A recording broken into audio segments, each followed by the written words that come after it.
may I please request you to kindly stay on? As I request President RMAI, Mr. Kaul, to kindly come up and please offer a token of our appreciation, a memento. And I think, yeah. And sir, thank you so much. I think that was very informative as we spoke about the rural-urban divide and using digital technology to bridge this gap. Because I think, like you mentioned, that there are about 69% of our population is living rural, about 31% of the population urban, and 1 in every 18 dying in rural. I think that's a figure which is rather concerning, which is very concerning, and the maximum time and the money is spent traveling in a medical emergency, and I think that's something that definitely concerns us all. Digital gap से ज़्यादा हमको देखना चाहिए जो gap को digital कैसे भर्ती कर सकता है। तो गैप है लिटरेसी लेवल में, गैप है हेल्थ केयर सर्विसेज के एक्सेस में, गैप है रोजगारी में, इनकम जनरेटिंग अपॉर्चुनिटीज़ में, जो खेती करते हैं उसके लिए क्या ज्ञान चाहिए।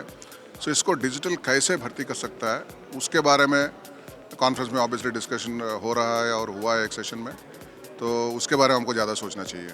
एक तो इलेक्ट्रिसिटी का अवेलेबिलिटी सबसे पहले ये है, क्योंकि मोबाइल फ़ोन पहुंच चुका है कुछ जगह पर 2G 3G ब्रॉडबैंड जहां वीसैट लगा के भी कर सकते हैं। तो इलेक्ट्रिसिटी को भी अगर खुद लगा के सबका बहुत एक्सपेंसिव बन जाता है, क्योंकि रूरल में किसान हो या बाकी किसी तरीके का भी रूरल का सिटीज़न हो तो उसका आमदनी इतना कम है कि हर सर्विस के लिए वो पेमेंट नहीं कर पाता है। तो इसलिए हमको ये देखना है कि उसको दूसरी तरीके से कैसे खर्चा कम करें ताकि ये सर्विस उनका वहाँ तक पहुँच सकता है। जब कॉस्ट बढ़ जाता है, अभी तो रोड थोड़ा ठीक हो गया पहले से, लेकिन इलेक्ट्रिसिटी सबसे ज़्यादा अभी प्रॉब्लम चल रहा है। Thank you so much for your time. A small little token of our appreciation. And I would now like to request Mr. Gulzar Azad, Head of Access Programs at Google India. Since 2006, he has been launching a range of mobile products and partnerships in emerging markets for Google. And currently, he is working on the much talked about Railwire Wi-Fi to bring public internet access to hundreds of railway stations across India. Amidst applause, let's all welcome Mr. Gulzar Azad. Thanks, everyone. First of all, thanks to the association, thanks to RMAI, thanks to Sanjay and the team for the invitation, and really for the warm welcome. I think it was very inspiring to see today the video that we all got started with. I think it told me two things, really. One, we as a country and as a government have the vision. Two, we have the ambition. It's really inspiring, right? I mean, we see the numbers, we are celebrating the numbers, the number of people online, the number of smartphones being distributed. I think this says a lot. This is many indicators of the growth, of the progress, of the digitization of the country. Especially when you think of rural. What is really going to be sufficient is connectivity with broadband. Because as you move away from the urban population, from the global Indian population, the relevance and the significance of a textual web really falls very, very rapidly. So the web that you and I have come to know and have come to live with, the relevance of that falls very, very fast. I mean, you start driving 200 kilometers away from here and you suddenly find that it's not relevant. What is really relevant is an audiovisual web. And that web is very hard to deliver on the connectivity that we have today. So India overall, let me give you a sense that, yes, there are more than 20% people online, but really less than 5% people have broadband or have the ability to experience broadband. And that's not great. I mean, compare ourselves to our neighbors, China. India, by that way, in the next few years, when most analysts say we'll have 500 million people online, we are actually building the largest narrowband population of the world, while China is building the biggest broadband population of the world. We are, in many ways, not only building it wrong, but also leading the country towards an increasing divide. And I'll shortly talk about the fact that I don't think so. As I was saying, connectivity is necessary but not sufficient. Likewise, I don't think so we should be addressing the digital divide, at least the way we understand it. It's like the digital divide, as I'll tell you soon, is actually a solved problem. It's going away. It's a matter of time. It's a time-based equation. It's a cost versus time-based equation. All the fundamentals are in place. I think the government will have to do a few more steps for addressing the bottom of the pyramid, as you call it. But besides that, the digital divide is more or less an address problem. I think we are still harping about a problem which is not really relevant in the context of India, not relevant in the context of rural India. Let me tell you why. That we are the fastest growing smartphone population in the world. We had about 4x growth of smartphones in last year. And that's really, really impressive. We have about a $450 billion retail industry going online. So it's still a beginning. It's $10 billion about the worth of online transactions, minus the travel. So with travel, it is about $20 billion. So we're getting there. It's a great beginning. And then on top of it, we have a great competitive mix of telecom operators, internet companies, global internet companies, local internet companies, startups, and a top-level mandate, a very ambitious top-level mandate driven by the government. So we have a great mix of this going for us. So these three key factors are really driving India towards digitization. But as you can see, the numbers, we have not even really started.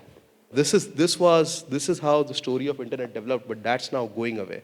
And what do you do? Like, is there a way to bring internet cafes back? This is what got us thinking, that if you have to solve some of the broadband issues, especially as you move away from like Delhi's and Bombay's of the world, how do you start addressing this? Where can people go in public and access the internet and also learn from others? But as you do that, I just want to bring the story back to, yes, that was how internet was, and you need more of these public access points. The experience divide is really the focus here while we do that, because that's what we have come to understand is really the problem. And I think Siva Kumarji really spoke about it in a different perspective. The problem between urban experiences and rural experiences as compared to health, when it came to education. A lot of these factors are there in front of us: roads, clean water. There is an experience divide today in everything. Not only have these, in the internet domain, not only have these cafes gone away and you don't have this gateway to the internet, but if you look at the common walk of life, if you look at like life all around, there is an experience divide in everything. It's going to be very hard for us to bridge this experience divide across the fundamental infrastructure, because it requires the economy to perform way better than it does today. It just requires immense amount of investments to solve the road experience divide, the health experience divide, the education experience divide. But I think we as a country, I believe, have one chance. There's only one experience divide probably in the next 5 to 7 years that we could possibly try and address and solve. And that experience divide is really broadband. I mean, again, is there anyone in this room who does not have broadband at home? None, right? And I don't see why then we are saying 300 million people are online. Because yes, I mean, you have broadband, that's why you are really online, but there aren't 300 million people with home broadband. There are basically 40, 50 million people with home broadband. So all those people who don't have it really have a 2G kind of connection, and even 3G, as we all know, the performance isn't great.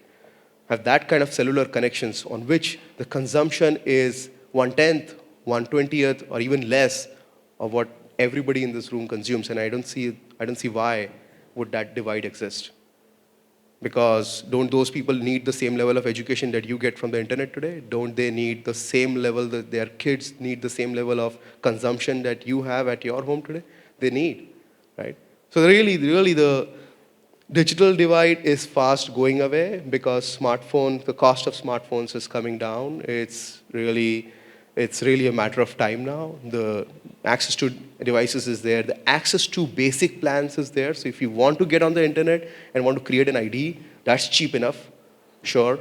So you can be online in that way, manner of speaking.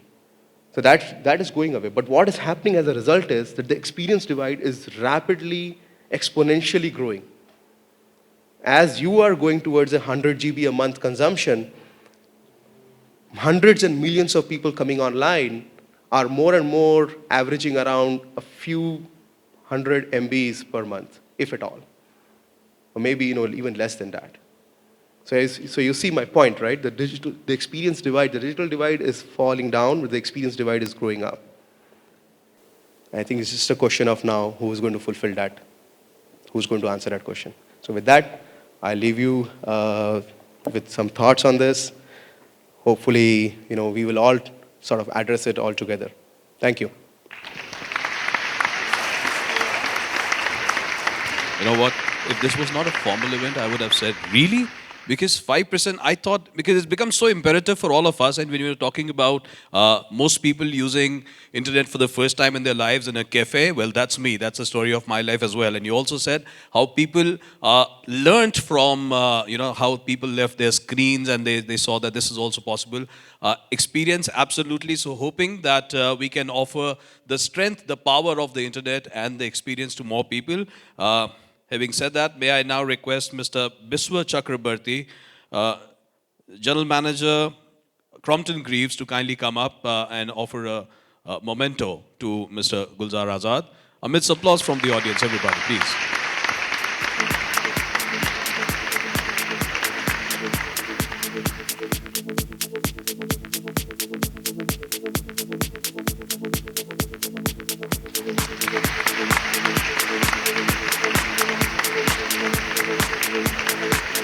We have been looking at the access problem in terms of a supply and demand problem in the country. Right.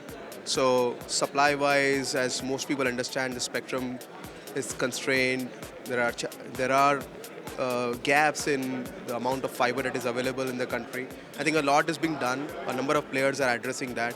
On the demand side as well, there are issues to be addressed.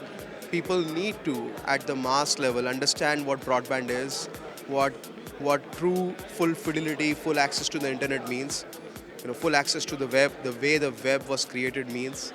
And this is really beyond the top N cities, top 10, 20 cities, going into tier 2 towns and cities, going into the rural heartland. What does it mean for accessing broadband? What is the experience like? Towards that is what we are building these broadband hotspots.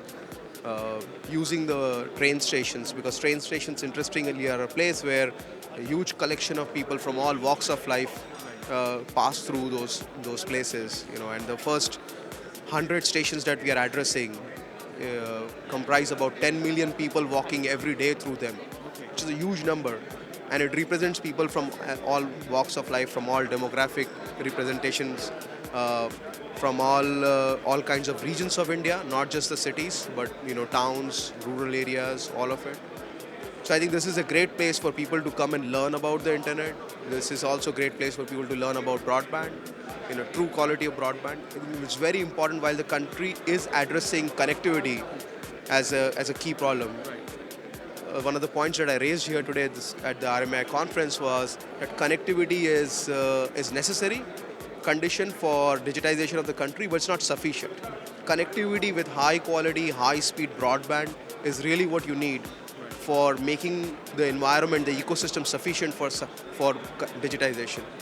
As I was saying, that connectivity with broadband is how it has been done across the world. If you look at most of the developed markets, if you look at Europe, if you look at South Korea, if you look at wherever broadband has been immensely developed, where every citizen has access to high-speed internet, both these problems have been addressed. It's not just about bringing people online, but it's about bringing people with connectivity, with broadband, with high-speed, high-quality broadband, at which they can do not just one aspect of the internet, but actually they can play through all aspects of the internet. They can do their entertainment, but they can also do their education. They can do high-speed downloads.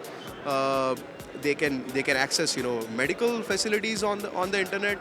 I think all of that. This is the perspective of providing the Wi-Fi, providing the broadband experience in the train stations for people to see what could they do if they had the same experience that people in San Francisco, people in Finland, people in Beijing, people in Seoul, in South Korea, like whatever they are able to access, however they were able to access the internet, if the same internet, the same way, the same quality was available to mass of Indians, what would that do in terms of the demand and supply in the ecosystem, in the broadband ecosystem in the country? And that's the idea really here, to build this out and to build this out across the country, because 100 cities, basically 100 stations is spread across 100 cities in the country. And hopefully by 2016, having done this, I think we would have had a wide reach for people with high-speed broadband.